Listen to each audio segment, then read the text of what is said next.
Well, the state corrections department has undergone a major reorganization with the stated goal of streamlining its management.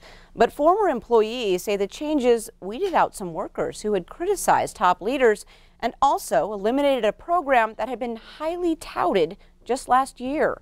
MTN's Mike Dennison reports.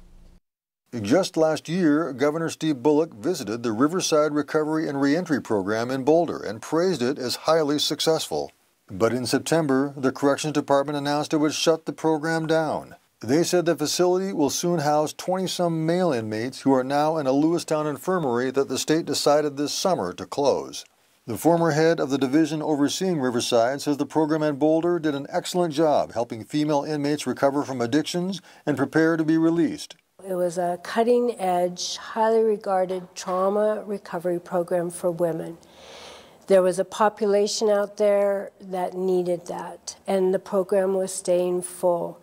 But this summer, Mackenzie says department leadership stopped inmate referrals to Riverside in an apparent first move toward closure.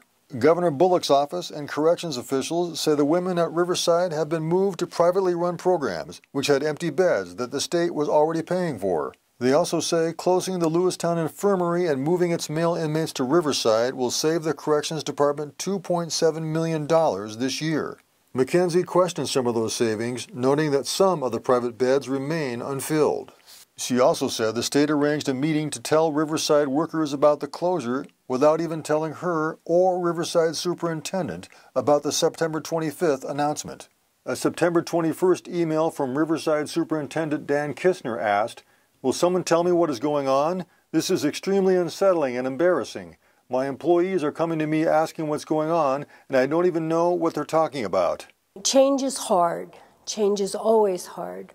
But change is much easier to work through if people sit down and talk about it and develop plans and do planning and understand the reasonings for it, and none of that happened.